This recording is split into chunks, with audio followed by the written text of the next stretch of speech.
Bonjour tout le monde et bienvenue au Prof Podcast épisode numéro 8. Cette semaine, on va parler d'un sujet qui est relié en plein avec notre mois de l'année, le mois de novembre. Il vient de tomber de la neige.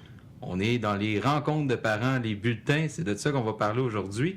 J'ai 3 invités avec moi aujourd'hui. Un qui est toujours là, ou à peu près toujours là. Un que vous avez déjà entendu qui a fait fureur avec son podcast sur le e-sport. Mais j'ai aussi un nouvel invité cette semaine. Donc, Laurent Constantin, bonjour. Bonjour. Salut Laurent. Maxime Boutin. Bonjour, bonjour. Et j'ai Alexandre Jeté-Léger. Bonjour. Les gars, savez-vous quoi? On a encore un commanditaire de la semaine. Oh! Devinez, c'est quoi? C'est qui? Café Maréwa! Eh oui, Café Maréwa. Café Maréwa à Saint-Hyacinthe, un café incroyable, torréfié à Saint-Hyacinthe qui vient de Colombie sur des fermes bio-équitables, un produit de haute qualité. Je vous suggère d'aller voir ça, soit sur leur page Facebook ou encore, si ça vous intéresse, aller directement à Saint-Hyacinthe. C'est sur la rue des Cascades, au centre-ville de Saint-Hyacinthe, juste à côté du Bill Bucket. Allez voir ça, c'est excellent. Café Maréwa tient des enseignants en éveil. Eh oui! Cette semaine, on va parler de rencontres de parents de bulletins. Mais avant de commencer, j'aimerais ça faire un petit tour de table, voir, pour ceux qui nous écoutent peut-être pour la première fois, vous présenter. Je vais commencer avec toi, Alexandre. Explique-nous, t'es qui, tu fais quoi, tu viens de où? Moi, Alexandre Jeté-Léger, j'enseigne en univers social avec plusieurs planifications. Je suis enseignant d'éducation financière, de monde contemporain, d'économie de secondaire 4, mais également d'univers social en secondaire 1, donc géographie et histoire. J'enseigne dans une petite école sur l'île de Montréal et ça fait c'est ma 4e année à cette école-là. Je commence à être un meuble dans l'école, ce qui est quand même assez agréable. D'ailleurs, il y a de la poussière qui traînait quand t'es arrivé ici. OK, mauvaise blague de jeu de meubles. OK, Laurent? Oui? Oui. Ah, il faut encore que je me représente? Oui, mais tu sais, on sait jamais, là. Je suis un enseignant en univers social, voilà, donc qui a fait plusieurs commissions scolaires. J'en suis à ma 5e commission scolaire actuellement dans la région de Granby. Là, c'est ma 5e année d'enseignement, 5e commission scolaire. Bref, j'ai enfin trouvé un endroit au Québec où il y a de l'emploi. Bravo! Merci. Maxime? Maxime Boutin, moi je suis enseignant aussi en univers social, mais j'enseigne seulement l'histoire de secondaire 4. Sinon, je suis enseignant d'espagnol et aussi enseignant d'éthique et culture religieuse. Ce sont mes matières que j'enseigne. Et moi aussi, comme vous, je suis à ma 5e année, mais j'ai seulement fait une commission scolaire. J'ai trouvé pied rapidement. OK. Donc, cette semaine, on parle de rencontres de parents de bulletins. D'emblée, est-ce que pour vous, cette période-là de l'année, le mois de novembre, la fin de la première étape, est-ce que vous trouvez que c'est une période où est-ce qu'il y a beaucoup de stress, ou est-ce que c'est une charge de travail immense? Comment vous vivez ça, cette fin d'étape-là? Moi, personnellement, c'est quand même une période stressante et je parlerai pas seulement de moi, c'est également une période stressante pour les élèves, pour un peu tout le monde à l'intérieur d'une école, au niveau qu'il y a beaucoup de choses à faire, beaucoup de choses à remettre et c'est aussi un temps où tout est à faire en même temps et c'est ça qui est difficile à gérer, c'est que tout est à faire, les élèves doivent se faire quand même un horaire de temps, de savoir placer en priorité leurs différentes matières et c'est ce qui complexifie un peu la chose de la fin d'étape, à savoir que c'est pas tout qui va avoir la même priorité pour tout le monde. Et c'est un peu la même chose pour des enseignants, que tout va finir par arriver en même temps, la correction va arriver en même temps, et on se retrouve avec des piles de correction, des dates qui arrivent qui sont quand même assez stressantes. Donc c'est cette espèce là de plein-là qui arrive tout en même temps qui fait que oui, c'est une période stressante durant l'année. Effectivement, mais je pense que c'est du cas par cas pour les matières aussi, probablement. Les matières qu'on voit moins souvent, là, comme Marc va pouvoir probablement en parler. Lorsqu'il y a moins d'évaluations dans une étape, qu'on les voit une fois par semaine, mais il est difficile d'avoir des évaluations les 3 premières semaines de l'année. Fait que nécessairement, on va se retrouver avec une évaluation dans la dernière semaine d'octobre. Et selon le nombre d'élèves, ça peut nous faire des fins de semaine très occupées. Là. Fait que je pense que c'est surtout ça, particulier à la situation du mois de novembre de la remise des bulletins. D'ailleurs, tantôt, je vais parler de tes fameux élèves qui sont pas là à un cours, mais que tu les vois une fois semaine, il faut que tu rattrapes des évaluations. On va en parler peut-être tantôt, là, mais je pense que c'est le gros bout stressant d'une fin d'étape. Mais sinon, oui, de mon côté, c'est aussi la gestion du temps parce que, bon, mais tu dois, dans mon cas, je construis la plupart de mes évaluations. Donc, tu construis ton examen, tu le donnes, puis en même temps, tu fais « Wow, super beau, mon examen, super », mais pendant que tu donnes ton examen, il faut déjà que tu prépares les cours qui vont suivre l'examen.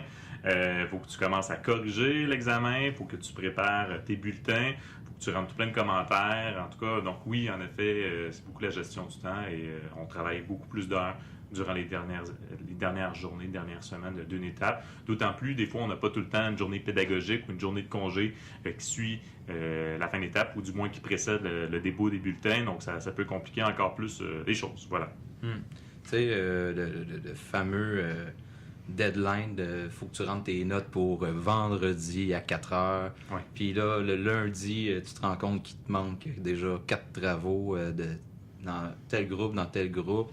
Et là, il faut que tu cours après tes copies, les faire venir en récup, évaluer rapidement. Là, finalement, l'élève peut pas parce qu'il y a déjà du retard dans d'autres cours. Mm-hmm. Comment vous direz avec ça, ces élèves-là, après qui on doit toujours courir? Moi, en fait, c'est une réalité que j'entends souvent lorsqu'on arrive à la fin d'étape à l'école. Là, tout le monde parle justement des travaux en retard, des évaluations non faites. Mais moi, ça me touche pas tant que ça parce que je me dis toujours qu'un élève qui n'a pas le temps de finir avant la date limite, le pire qui peut arriver, c'est qu'il n'y ait pas assez de résultats satisfaisants pour imposer une note. Fait qu'à ce moment-là, moi, j'ai aucune difficulté à déterminer qu'il n'y aura pas de note à ce moment-là. Dans 2 semaines, quand le GPI, l'endroit où on dépose les notes, va se réouvrir, je mettrai la note qui a dépassé la date limite. Puis s'il y a des parents qui appellent, ben, c'est facile d'expliquer ça. Fait que pour moi, non, ça me touche pas, mais je sais qu'il y a beaucoup d'enseignants qui aiment que toutes les notes soient rentrées pour avoir vraiment un chiffre, finalement, pour pouvoir présenter un peu au plan visuel qu'est-ce que l'élève a jusqu'à vraiment comme valeur d'obtenu. Mais moi, il ne faut pas voir ça. Surtout, toi, tu vas en parler probablement là, lorsqu'on a des périodes, 2 périodes, cycles, souvent une évaluation sur 300 élèves, ça se peut qu'à la fin de l'étape, il t'en manque. Là. Ouais, non, c'est ça. Puis je vais y revenir, là. Je pense que j'en fais trop, là. Mais, oui. Next. C'est intéressant que tu parlais des parents qui appellent une fois qu'ils voient la note ou le manque de notes arriver. Je pense que les parents, c'est quand même des gens qui vont être utiles dans cette situation-là. Il n'y a aucun parent que ça va lui plaire que son enfant n'ait pas remis un travail à la fin d'étape et que sa note soit incomplète. Il y a certains élèves là, avec qui on peut arriver à parler avec eux, à arriver à savoir pourquoi il est en retard, mais il y en a d'autres qui vont constamment se défiler, qui vont dire oui, le travail s'en vient, il va arriver demain, et le travail arrive jamais le lendemain. Puis là, si tu les vois là, une fois par cycle, ben, la prochaine période, elle peut être longue. Donc la communication aux parents, elle est super importante, et tantôt on va parler là, des rencontres de parents, de bulletins et tout, mais la communication avec les parents aussi pendant l'étape, elle est très, très importante. La collaboration. Là, oui. Parce que c'est lui qui a accès à l'élève tous les jours. Là, donc, il va pouvoir nous aider à ce niveau-là. Non, je comprends. En fait, moi, je suis au 2e cycle, je cours moins après les travaux. J'essaie de responsabiliser le plus possible mes élèves à remettre leurs travaux. Et si, durant la période, ils ne me le remettent pas, regarde, voilà, on va envoyer un petit courriel aux parents à la limite. Là. Je sais qu'il y a des enseignants qui sont très impliqués d'aller cogner aux portes des autres cours, même s'ils ne les voient pas en disant « il faut absolument que tu me donnes ça, il faut absolument... » Non, c'est à l'élève de venir te voir. Donc, j'essaie de responsabiliser les élèves. Moi, ce que j'ai connu le plus grand problème dans cette première étape-là qui vient de se finir, j'avais un cycle d'examen qui se finissait juste avant la fin de l'étape et beaucoup d'absents lors des évaluations. Donc là, c'est bon, je vais te planifier une reprise d'examen. L'élève était absent à sa reprise d'examen aussi, mais c'était une absence qui était motivée. Donc l'élève était soit malade ou soit bref, c'était motivé par le parent. Donc tu dois encore refaire un petit formulaire pour remettre l'examen qui va être fait sur l'heure du dîner. Et oui, j'ai couru pendant un bon 2 semaines après des élèves justement qui s'absentaient. Donc c'est sûr qu'il y a des notes qui sont incomplètes. Ça m'est déjà arrivé par le passé, avec le peu de résultats que j'ai, malheureusement, l'élève a coulé parce qu'il y a plusieurs zéros ou il y a au moins un zéro qui valait beaucoup de points. Mais qu'est-ce qui arrive dans cette situation-là? Maxime puis Alexandre l'ont expliqué, l'élève va couler à la première étape, mais la note va être ajustée sur le bulletin de la deuxième étape. Là, c'est juste le temps que le travail soit vraiment remis, soit vraiment corrigé, puis que soit justement la note soit indiquée enfin dans le système qu'on appelle GPI. Ouais. Mais il faut surtout dire, le premier problème de la première étape, c'est qu'elle dure 11 semaines. Oui, c'est cool. C'est l'étape la plus courte de l'année. Il n'y en a pas de plus courte que celle-là. Donc, en 11 semaines, s'il devait arriver des activités sur certaines classes, il y a certains élèves qui peuvent justement manquer des cours. Moi, c'est arrivé cette année que j'ai vu 8 fois mes élèves dans une étape.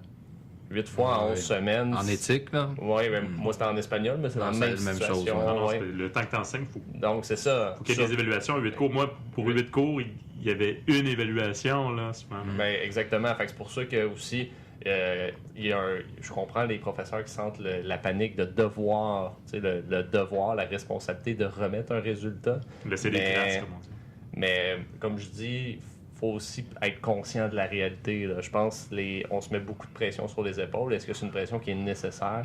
Il faut être conscient justement de la situation de la première étape. Par rapport à la pression, oui, elle peut être nécessaire. Là. Quand on enseigne en secondaire 5, là, tu peux la sentir, la pression, avec le bulletin de première, deuxième étape, parce qu'il y a des notes qui sont là. C'est quand même des bulletins qui s'en vont au cégep. Donc, moi, de c'est pas beaucoup plus sérieux. Là. Donc, de pas recevoir la première, la deuxième étape des travaux et de savoir là, que ce bulletin imprimé-là pourrait là, avoir des notes désastreuses, là, c'est quand même quelque chose qui me stresse là, en tant qu'enseignant, de par le simple fait que je veux que mes élèves... Tu veux leur donner la meilleure chance. La meilleure chance possible.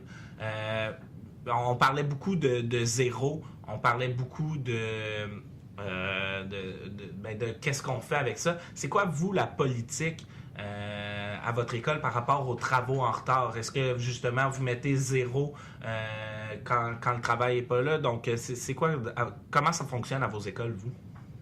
Laurent? Oui, mais en fait, moi, il n'y a pas de politique stricte, si on peut dire, de l'école. C'est vraiment chaque enseignant qui va décider de c'est quoi qu'il fait. Donc, tu sais, c'est sûr que nous autres, dans le département, on essaie d'établir, c'est 10% par jour de retard. Et après une semaine, tu es rendu à 50%. Puis après 2 semaines, c'est vraiment le gros zéro. Puis après, c'est à chaque enseignant de décider. Mais j'ai eu un directeur qui est venu me parler de ça dernièrement, parce que je suis un jeune enseignant et je me fais encore évaluer sur mon enseignement. Oui, ça existe, l'évaluation des enseignants, ne vous inquiétez pas. L'évaluation est partout, ma foi! Et il me dit, le problème, si un élève remet son travail en retard, puis qu'on lui met à un moment donné 50% de retard, c'est sûr qu'il va couler rendu là. Et c'est sûr que souvent son travail en retard ne vaut pas 100% de base, donc finalement il se ramasse peut-être avec un 15%. Là. Et il me dit, le problème avec ça, c'est qu'on évalue le comportement. On évalue le fait que l'élève n'est pas capable de remettre à temps son travail. On n'évalue pas le fait qu'il est capable de faire des bons travaux ou des mauvais travaux. Donc, au lieu de tout le temps remettre des points de retard qui s'accumulent, il faudrait au contraire le faire venir, si on peut dire obligatoirement en récupération ou une retenue midi, où sa seule tâche est de compléter ce travail-là. Donc, il y a une punition qui n'a pas un impact sur ses notes, mais sur son temps à l'école, si on peut dire. Ce qui est important dans ces situations-là, c'est la collaboration absolue avec le parent. Maintenant, on a plein d'outils pour communiquer avec eux via courriel, entre autres, mais c'est généralement plus facile, je crois, communiquer avec les parents qu'il y a peut-être 20 ans, là, je me dis. Puis, il faut que le parent soit informé puis qu'il soit en mesure de faire son rôle de parent. Il faut que tu lui donnes la chance au parent de dire « Hey, je t'ai donné une chance de faire ton rôle de parent pour aider ton gars parce qu'il n'est pas venu faire son examen, il a refusé son examen, peu importe. » C'est donner la chance de faire ce rôle-là. Parce que si tu lui donnes pas la chance à ce parent de faire ce rôle-là, après ça, c'est facile pour le parent de venir critiquer et de dire est-ce que toutes les façons possibles de pouvoir aider mon enfant, ça a été fait. Donc, la collaboration, je crois que c'est essentiel, entre autres en fin d'étape, pour dire hey, votre garçon, je sais pas, pour X, Y raison, a refusé, il n'a pas fait l'examen. Est-ce que vous pouvez vous assurer qu'il soit en ma classe mercredi midi pour la récup, par exemple? Et vous, est-ce qu'il y en a des pénalités de retard instituées, si on peut dire vraiment, par l'école? Moi, c'est une des raisons pourquoi j'en parlais. Là. Moi, à mon école, comment on fonctionne, c'est que tu perds 10% par jour de retard, oui, mais jusqu'à concurrence de 30%. Donc, après 30%, tu peux pas perdre de points supplémentaires. Puis justement, là, comme tu le mentionnais, là, faire que l'élève qui n'a pas remis son travail n'est pas assuré de couler en fonction de quand aussi le prof va le gérer. Parce que parfois, ça peut être difficile en tant qu'enseignant avec, je mentionnais tantôt un peu à la blague le nombre de planifications que j'ai, mais avec 10 groupes, 4 planifications, parfois ça peut être difficile aussi de voir vraiment les travaux qui sont remis en retard, quand est-ce qu'ils sont remis en retard. Donc... Non, parce que c'est ça, parce que l'élève, tu le vois pas le jour même nécessairement. Ben oui, normalement, tu es censé le voir le jour même, la remise, mais si l'élève est absent ce jour-là... c'est ça, ou sinon, il y en a qui sont passés maîtres également, de faire semblant de remettre un travail, puis c'est quand tu arrives pour le corriger que tu réalises, il l'a pas remis le travail. l'a pas mis, Donc, nous, c'est 30%, chose que je trouve très bien. Et après ça, après ce 30%-là, c'est là où on va justement convoquer en retenue midi, puisqu'ils sont déjà à l'école pour faire le travail. Okay, ils vont quand même... ça mieux, si on peut dire, que juste dire, regarde, on va te donner 0 parce que tu l'as pas remis, puis on t'a pas donné l'opportunité vraiment de t'asseoir, puis au pire de te forcer à faire ce travail-là. Oui, effectivement, moi, il y a un règlement, en fait, dans l'agenda qui dit que l'élève s'expose à des sanctions lorsqu'un travail est remis en retard. Donc, c'est à revenir à dire que le professeur est responsable de déterminer, en fait, le fonctionnement. Mais en fait, si l'objectif, c'est de responsabiliser l'élève, c'est sûr qu'il faut lui permettre peut-être d'avoir un temps pour produire le travail. Puis je pense que c'est une excellente idée, là, ce que je viens d'entendre autour de la table, là, que justement l'obliger à se présenter. Mais le problème qu'on retrouve toujours à travers ça, c'est pour les élèves qui ne se présentent jamais. Hein. Je crois que c'est là qu'on va avoir un problème vis-à-vis ça. Là, il faut qu'il y ait une limite tout de même. Il faut qu'il y ait une 20% de récalcitrants tu vas courir après eux, puis tu as un 5% que tu obtiendras jamais vraiment ce que tu veux. Puis ces jeunes-là, souvent, c'est au premier cycle que tu vas les voir, c'est très rare qu'ils vont poursuivre jusqu'au deuxième cycle. Donc, premier cycle, c'est vraiment les driller à remettre leurs choses. Mais c'est là que c'est important d'avoir une collaboration avec le parent et avec la direction aussi, parce que si tu convoques un élève dans ta classe ou peu importe un local de retenue midi, il ne se présente pas, puis il n'y a aucune autre conséquence, arrête de le convoquer, ça sert absolument à rien finalement. On vient de parler beaucoup de c'est quoi les évaluations, c'est quoi le rush de fin d'étape. Une fois que ces notes-là sont rentrées, les commentaires sont rentrés, viennent les bulletins. On peut parler les peut-être rencontres, des fameux commentaires. Oui, les commentaires, c'est une bonne idée. Moi, je me rappelle les premières communications aux parents. Tu as peut-être vu tes élèves 4 fois, 5 fois, puis là, tu as des premières communications aux parents. Et tu peux pas laisser en tout cas, je sais pas pour vos écoles, moi, je peux pas laisser un commentaire vraiment que j'écris moi-même. C'est vraiment un code. 01, 02, 04. Et chaque code représente quelque chose. La première communication des parents, je dois t'avouer que 90% de mes élèves avaient soit être attentif en classe ou participe activement aux activités. Pourrait participer mieux, un de mes classiques, à chaque communication avec les parents ou écoute attentive, effectivement. Moi, j'ai l'impression aussi que, puis ça, c'est le ministère qui nous demande de faire une première communication aux parents là, aux environs du mois d'octobre. Moi, j'ai l'impression qu'on vient d'en faire une et qu'on est en train d'en faire une directement avec la première étape. J'ai l'impression que ces deux éléments-là sont tellement proches, près l'un de l'autre. Il y a des fois où je suis comme... c'est ce que j'ai écrit il y a 2 semaines. Je vais remettre le même commentaire. Je pense qu'au primaire, quand il y a vraiment le fait qu'on voit les jeunes toute la journée au jour le jour, ou je sais pas, dans certaines matières comme en français, c'est beaucoup plus... Les classes d'adaptation scolaire, tout simplement. C'est beaucoup plus pertinent, mais sinon, les messages, même sur le bulletin, moi, je trouve tellement que l'interprétation possible, tu travailles bien sans succès, ça veut juste dire... il va travailler comme il peut, il réussira jamais, ou est capable de plus de rendement. Ça veut-tu dire l'élève est pourri, puis il va continuer à être pourri, ou il pourrait faire mieux, ou je vois du potentiel dans ces élèves-là, donc c'est pour ça que je dis que voilà. Il y a tellement de commentaires aussi qui sont... c'est selon l'interprétation. Là. Il y a le classique manque d'études. Ça, c'est quelque chose qu'on peut essayer de deviner à travers des évaluations, mais je trouve ça extrêmement difficile aussi de dire à un élève avec un numéro comme ça qu'il n'a pas étudié, alors que peut-être qu'on n'a peut-être pas fait l'investigation à savoir s'il a étudié ou quoi que ce soit. Moi, c'est le genre de commentaires aussi que j'essaie d'éviter le plus possible pour avant d'en avoir discuté avec les élèves. Ces commentaires-là sont tellement coulés dans le béton avec des numéros. Et on pourrait dire... on voudrait demander, dans le fond, aux parents avec ce commentaire-là, est-ce qu'il étudie bien votre jeune ou quoi que ce soit, sauf que le commentaire, c'est écrit avec le code de numéro, manque d'études à la maison. C'est de l'accuser parfois, là, difficilement. À tort, c'est ça, oui. Oui, non, de mon côté, moi, en fait, première communication, c'est du ABCD. Là, donc, on donne une lettre pour dire fonctionne très bien, peut s'améliorer, envoi d'échec, par exemple. Moi, c'est pas des nuages puis des soleils, au moins. Non, on n'est pas là encore. Au secondaire, on est plus dans le lettrage. Et pour ce qui est des communications, par exemple, nous, on a 2 choix. On a soit des numéros, là, donc des messages préétablis. Et, par exemple, on peut aussi laisser un message personnalisé. Là. Fait que souvent, pour les élèves Twitter, en échec... 130 caractères. Oui, exactement. Tu as 140 caractères. Ouais. Fait que, puis ça, souvent, ça peut valoir la peine parce qu'un élève en échec va toujours se faire demander par ses parents comment ça. Donc, souvent, ça permet d'avoir peut-être un regard un peu plus approfondi avant les rencontres de parents. Justement, les rencontres de parents à ce niveau-là, est-ce que c'est...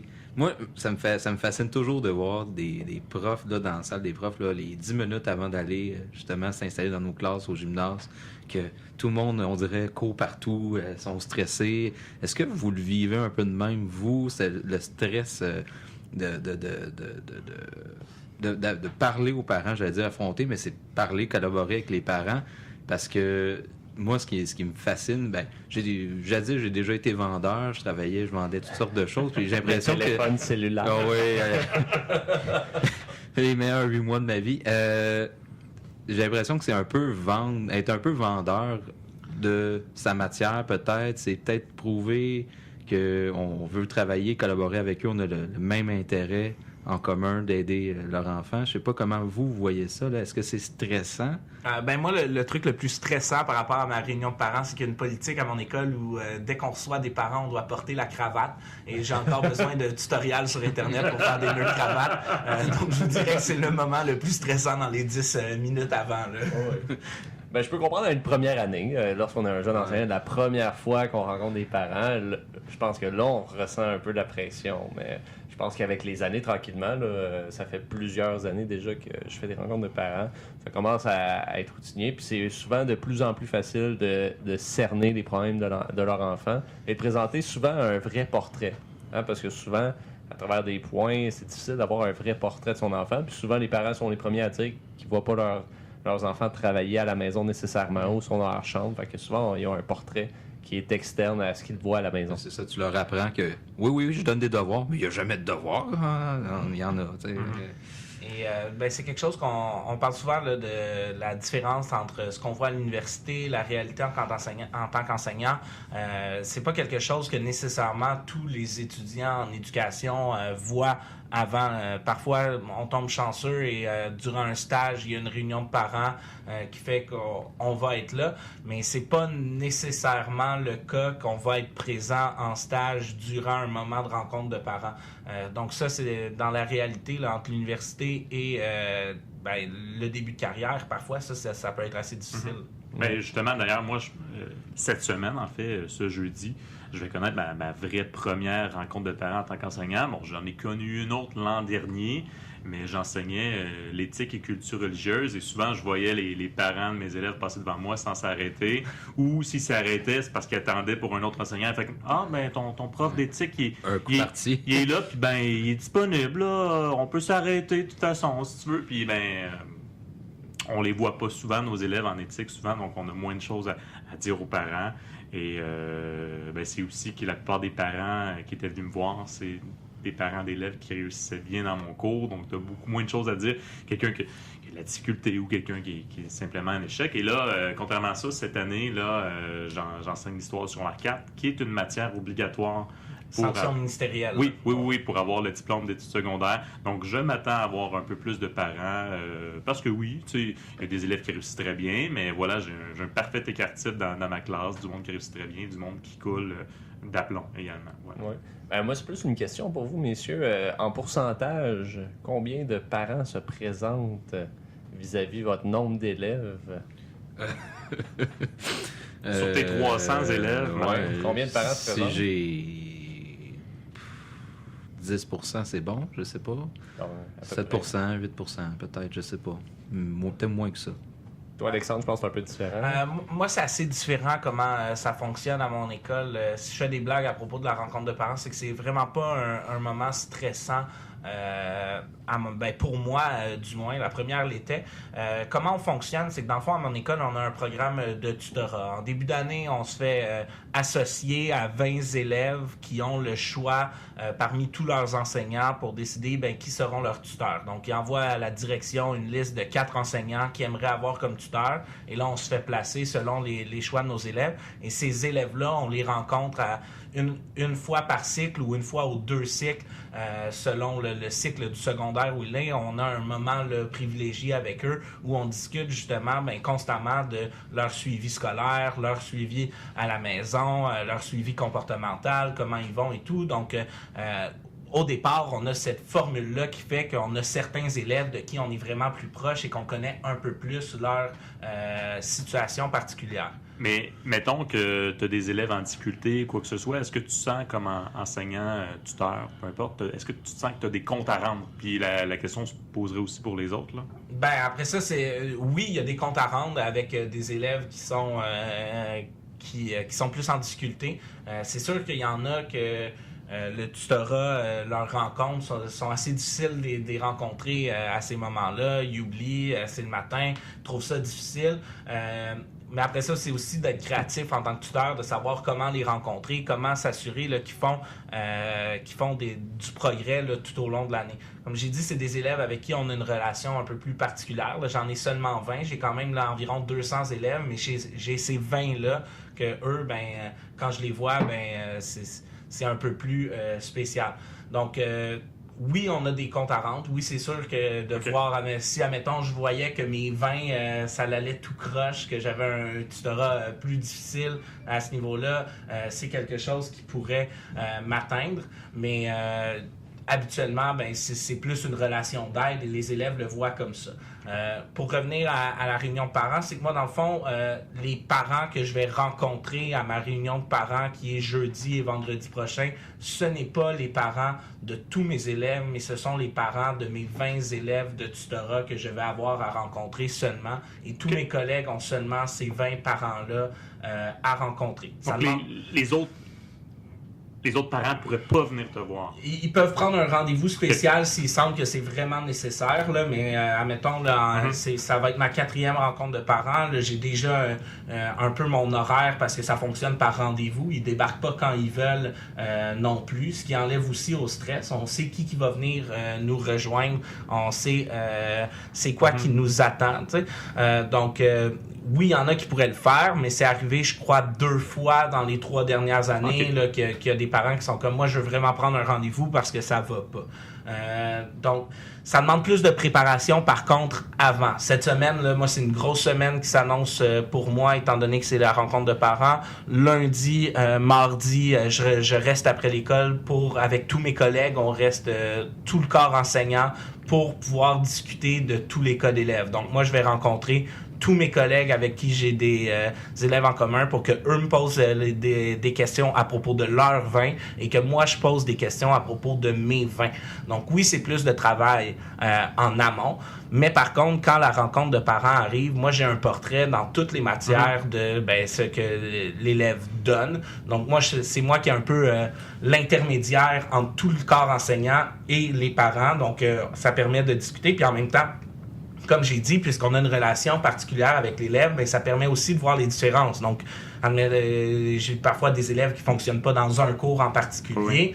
Mais là, c'est de questionner aussi, puis de savoir pourquoi dans ce cours-là, ça ne fonctionne pas et tout, parce qu'on a la preuve que ça fonctionne dans tous les autres. Ça assure qu'il n'y a aucun élève qui tombe en 2 chaises, on peut dire, puis qui n'est pas pris en charge. Donc, si tu t'occupes vraiment bien de tes 20 et que les autres font la même chose, souvent, on a l'impression, moi, dans ma classe d'histoire, j'ai peut-être 120 élèves, il y en a, ces 120-là qui passent inaperçus, puis peut-être qui passent inaperçus dans d'autres classes aussi. Donc, OK, mais il y a une bonne prise en charge. Moi, j'aime ça quand même comme c'est ça. C'est sûr qu'il y a certains élèves qui vont quand même rester plus discrets. Là. J'ai déjà eu des élèves que j'avais des rencontres avec eux d'une 15aine de minutes. C'est difficile de les faire parler pendant 15 minutes, de savoir qu'est-ce qui se passe avec eux. C'est tout simplement pas dans leur personnalité d'avoir envie de partager. Mais quand même, ça fait que cet élève-là, je suis au courant qu'il est comme ça.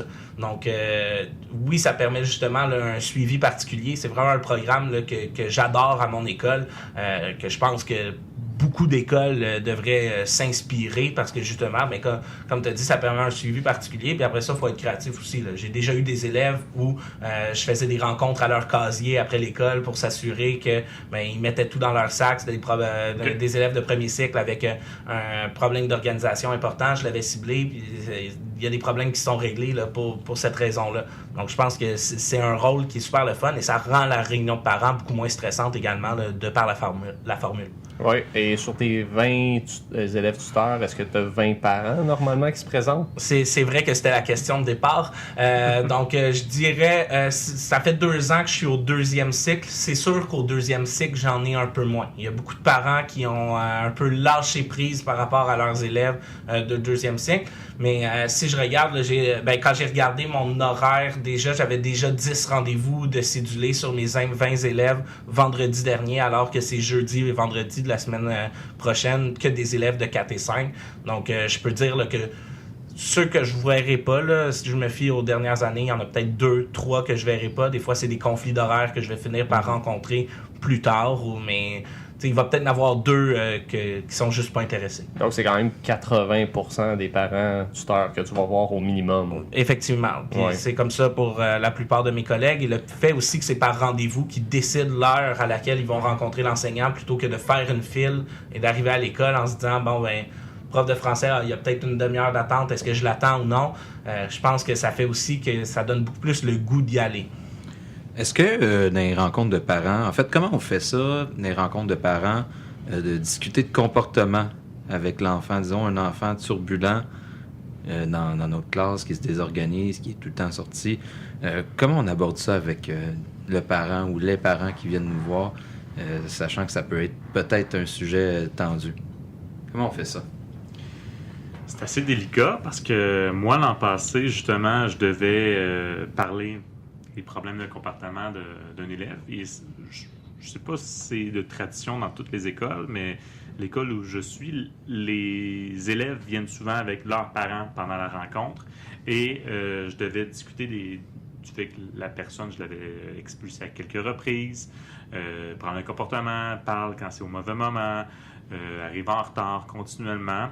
Et la mère trouvait ça drôle. Donc, fait, « Ah ouais, t'as fait ça en classe, ah ouais, t'as fait ça en classe », partait à rire. Et quand ils sont partis à la fin de la rencontre de parents, ils se sont fait les deux un high five, puis sont partis à rire. Et je me suis dit, j'espère que c'est pas comme ça dans toutes les familles. C'est sûr que c'était la première rencontre de parents à vie en tant qu'enseignant, là, mais en effet, je trouve ça délicat. Peut-être que vous pourriez mieux répondre que moi, comment on fait pour mieux intervenir, là, pour faire prendre conscience aux parents qu'il y a un problème, il y a quelque chose peut-être qui est à régler d'abord à la maison pour qu'ensuite ça ait des répercussions à l'école. Là. On dit souvent qu'en enseignement, il ne faut pas tomber dans l'émotivité, peu importe dans la gestion de classe, mais je pense qu'aussi dans la rencontre de parents, c'est important d'amener des faits, d'être objectif aussi dans tout ça, puis d'avoir en tête le bien-être de l'élève qui est devant nous, parce que c'est notre rôle de prendre soin de lui en quelque part, puis de l'éduquer. Donc, souvent qu'on amène des faits, tu sais, moi je suis du genre à prendre des statistiques aussi. Il m'a pas remis 5 devoirs sur 5 durant l'étape. Il a été sorti 2 fois. Il a... Peu importe, je me fais un... Y aller de manière factuelle, c'est oui, ça? Oui, c'est ça. C'est démontré. Regardez, à telle date, il m'a pas remis tel travail. À telle date, il a été sorti pour telle raison. Écoutez, je vous ai écrit des courriels telle date. T'amènes des faits comme ça, puis à un moment donné, c'est dire, bon, mais maintenant, où est-ce qu'on est rendu, madame? Est-ce que, ou monsieur, peu importe, là, est-ce que la collaboration, est-ce qu'on pourrait ouvrir les ponts entre la maison puis l'école, puis être capable de travailler pour le bien-être de votre enfant, parce qu'en ce moment, il est en train de foncer dans le mur. Quand on y va de manière, je vais dire, bienveillante envers l'élève, puis objective, je crois que c'est la clé du succès quand il est question de comportement, puis parler de ça, quand ça peut être tendu, là. Oui, effectivement, mais on va se rendre compte particulièrement, souvent, c'est des comportements qui sont inacceptables à l'école, c'est qu'ils n'ont jamais été appris. On les a jamais soit enseignés à l'école ou soit qui n'ont pas été appris à la maison. Donc, c'est certain qu'on ne peut pas demander à un élève d'adopter un comportement. Puis c'est vrai que c'est un peu touché, comme on dit, de justement aller parler de ça devant le parent, puis même devant l'élève, hein, dans le cas où l'élève va être présent. Et souvent, pour revenir aux réunions de parents, c'est un peu dommage parce que souvent, ces cas problématiques-là, mais on les voit pas. Non, en effet. Ils se présentent pas aux réunions. Pour revenir, nous aussi, nous avons des tuteurs. Nous sommes tuteurs d'une quinzaine d'élèves. Et sur mes 15 tuteurs, si j'ai 33%, c'est bon. Là. Si j'en ai 5, c'est une année où des professeurs, les parents des élèves sont venus me voir. Puis en même temps, je demande pas un taux de 100% parce que j'ai des élèves qui réussissent bien, mais bien sûr, j'ai quand même beaucoup de cas plus problématiques qui, justement, auraient besoin de rencontres. Mais aussi, c'est souvent que le cas n'est pas juste dans votre classe. Ce n'est pas un problème seulement de votre classe. Puis souvent, l'élève est déjà suivi par les psychoéducatrices, par les techniciennes. Donc, je pense qu'il y a d'autres personnes aussi qui peuvent parler de ça. Donc, Mais je pense aussi, j'ai une collègue, elle, qui utilise le truc que pendant une rencontre de parents, il faut parler le moins possible, mais plutôt faire parler l'élève s'il est là avec son parent. Au lieu de dire, votre enfant est arrivé ça, il a eu telle note, il n'a pas étudié, blablabla, tel comportement, c'est plutôt de s'adresser à l'élève, puis dire, explique à tes parents qui sont là, qu'est-ce qui est arrivé en classe, qu'est-ce qui est arrivé durant la première étape qui justifie cette note-là. Et là, l'élève n'aura pas le choix de se commettre. Et c'est sûr que il y a le risque que l'élève se défile, mais dès qu'il se défile, il y a un parent qui peut un peu trop rester sceptique. Et l'enseignant, c'est à ce moment-là aussi qui peut dire non, je pense que c'est pas tout à fait ça qui est arrivé, puis on peut apporter des nuances, là. Ouais, il y avait l'espèce de caricature que l'élève en 1960, c'est les parents qui chicanent l'élève, puis l'élève en 2018, c'est les parents qui chicanent le prof. C'est-tu vrai? C'est pas vrai, cette histoire-là? Ben, ça dépend du parent. Puis ça, je pense que la première chose qu'on a à faire en rencontre de parents, c'est aussi de comprendre le parent qui est devant nous. Comment il est, ce parent-là, comment il pense et quelle est sa relation avec l'élève. Pourquoi? Ben, c'est parce que, oui, on va avoir des parents qui vont chicaner l'élève. Oui, il va y avoir des parents qui vont chicaner l'enseignant. Il va y avoir des parents qui vont avoir tout plein de styles différents. Et là, c'est de s'adapter par rapport à ça. Moi, je me rappelle mon moment le plus malaisant en rencontre de parents. Ce n'est pas un parent qui se foutait des commentaires que je disais. C'était un parent que son élève c'était un élève correct, qui avait une moyenne d'environ 75%, qui fournissait un effort acceptable. Mais le parent était vraiment fâché contre son élève et le traitait comme du poisson pourri de son enfant, du poisson pourri devant moi en disant t'es capable de mieux, on s'attend à des 90 puis tout. Et là, c'est à moi aussi de désarmer un peu la situation. Donc ça, c'est un cas qui est difficile. Donc non, on peut pas dire cette caricature-là, elle s'est promenée beaucoup sur les réseaux sociaux et tout, on a cette impression-là, mais chaque parent est différent, chaque enfant est différent et ça, faut l'analyser. On peut pas avoir juste une technique de rencontre de parents en se disant ça va fonctionner pour tout le monde. Ça, c'est je fais parler l'élève, je parle très peu, j'essaie de maintenir ça juste sur les points positifs et tout. Il faut vraiment analyser la situation qu'on a devant soi et qu'on s'adapte. En éducation, on le dit tout le temps, il faut s'adapter à ce qu'on a devant nous et c'est pareil pour les réunions de parents. C'est pas parce que c'est des adultes qui sont devant nous et non des enfants que là, soudainement, il y a un blueprint parfait qui dit comment traiter avec ces parents-là. Non, ce parent-là, il est unique, puis il faut savoir comment lui parler. Et ça, le bout du fil, c'est justement ça, là, c'est d'arriver en quelques minutes à savoir comment on va intervenir avec ce parent-là. Hey les gars, c'est l'heure de la question rock and roll.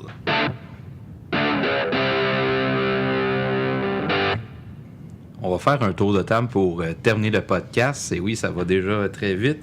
La question, devrait-on évaluer toutes les matières? On va commencer avec... Laurent.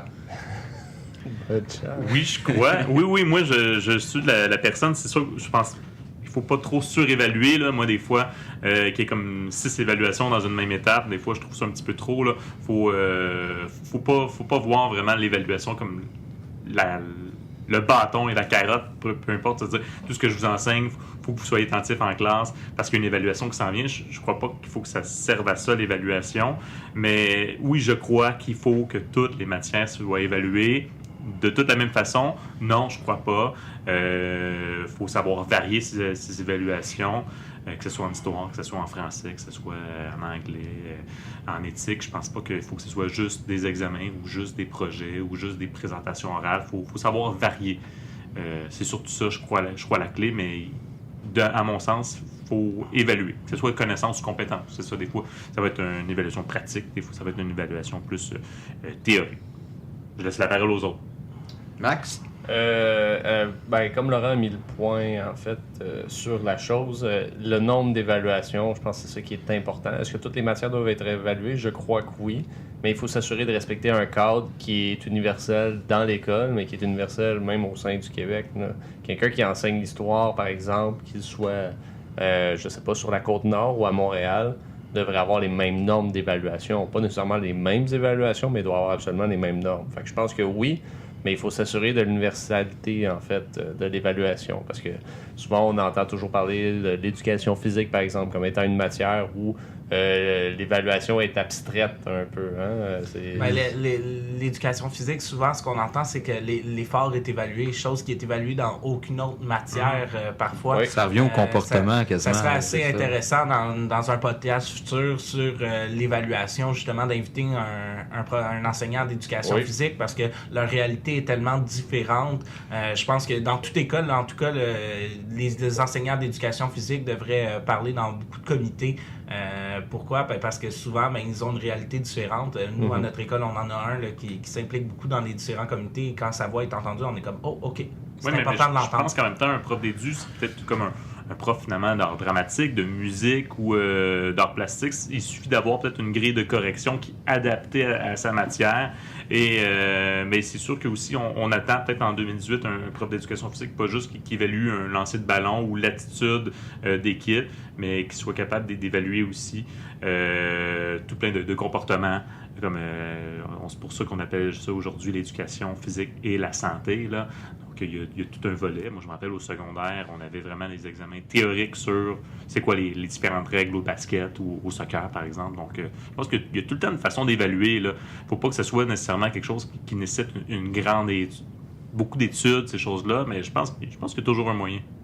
Tu sais, on parle beaucoup du régulier, mais en adaptation scolaire, là, par exemple, les classes de cheminement continu, l'évaluation, j'avais une discussion à ce sujet-là cette semaine avec un de mes collègues, puis il me disait l'évaluation, c'est relatif, parce que ces élèves-là, peu importe le contenu, pour certains, ils vont échouer à l'examen rendu là. Fait que là, notre but rendu là, c'est est-ce que c'est possible de juste lui faire vivre ne serait-ce une mini-victoire, un accomplissement, puis l'évaluation devient vraiment relative à ce moment-là. Puis là, on parle d'adaptation scolaire, on s'entend, là. C'est pas la même réalité, c'est pas le même monde, c'est des choses bien différentes. C'est là que je trouve qu'on devrait adapter l'évaluation à la matière, au programme, au niveau, peu importe. Je considère que l'éthique, c'est très subjectif, l'évaluation, comment que c'est fait. Puis c'est là que je me questionne profondément. C'est quoi qu'un élève a d'éthique à 80%? Évaluer le dialogue, là, des fois. Je comprends. Honnêtement, là, on devrait faire un podcast au complet sur l'évaluation. Pour répondre à la question sur est-ce qu'on devrait tout évaluer, c'est difficile pour moi de répondre. Pourquoi? Parce que je pense que dans la façon que l'éducation est pas gérée, mais faite au Québec, oui, l'évaluation est importante parce qu'on se base sur l'évaluation pour justifier comment l'élève a appris, montrer le résultat et tout. Donc, il y a des élèves qui ne fonctionnent que par l'évaluation. Donc, s'il n'y a pas d'évaluation à un moment précis, il n'y a aucun travail qui va se faire. C'est triste, mais on a des élèves comme ça dans toutes nos classes où ils ont besoin d'avoir un moment où on leur dit « c'est là qu'il faut que tu le saches ». Par contre, il y a des cours où on pourrait se dire que ceux que ça l'intéresse, ceux qui veulent en apprendre par rapport à ça, mais qui les prennent, là, les savoir-faire, les savoir-être, les compétences, les connaissances par rapport à ce cours-là, et ils l'appliqueront plus tard dans leur vie. Moi, c'est ma 2e année que j'enseigne en éducation financière. Un cours qui offre une multitude de compétences et de connaissances qui vont servir à des élèves dans la vie de tous les jours. Par contre, est-ce que ça doit être évalué? Est-ce que ça doit être évalué au niveau que c'est quelque chose qui vont servir tous les jours, qui vont peut-être qu'en ce moment, ils n'ont pas la maturité de se dire qu'il faut que je l'apprenne maintenant parce que c'est pas leur réalité actuelle. Ou comme anciennement, il fallait faire un budget en économie familiale, on était en secondaire 2, là. C'est ça. Oui, Donc, c'est de se dire, est-ce que l'élève qui, justement, est un peu jeune puis réalise pas qu'en ce moment, ça va lui servir, que de toute façon, il va le faire pour son évaluation, qu'il va l'oublier le lendemain parce que ça lui sert à rien en ce moment. Mais est-ce que c'est vraiment utile de se dire, je l'évalue, j'y mets un deadline précis pour dire, il faut que ça soit fait. Donc, c'est là-dessus où je me questionne, mais comme je vous dis, étant donné comment l'éducation fonctionne au Québec, oui, l'évaluation est nécessaire dans toutes les matières parce qu'on veut que le contenu se passe. Mais il faudrait peut-être se questionner davantage sur comment on éduque au Québec pour se dire on n'a peut-être pas besoin d'évaluer tout le temps. Tout à fait.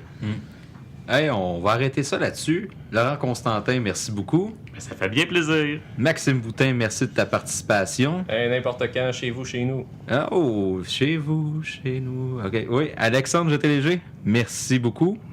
Belle expérience. Très belle expérience. Pas trop stressé. Félicitations pour votre beau programme. Si vous avez aimé ce podcast-ci, vous pouvez aller aimer, liker notre page sur Facebook. On est sur Balado Québec ainsi que sur iTunes et YouTube. Vous pouvez faire un beau petit pouce par en l'air. S'il vous plaît, si vous aimez ça, partagez. On aurait comme objectif d'atteindre les 500 personnes qui aiment la page Facebook d'ici Noël. Et je vous lance une invitation pour les prochains podcasts. On va essayer d'intégrer une nouvelle chronique, je ne sais pas comment expliquer, la question du public d'ici les prochains podcasts. Oh, j'aime ça. Donc, tout comme la question rock and roll. Donc, tout comme la question rock and roll, ça serait la question du public et nous tenterons de répondre à cette question. C'est bon, ça. Merci de votre bonne écoute. Passez une excellente semaine. Bye! Bye bye. Au revoir.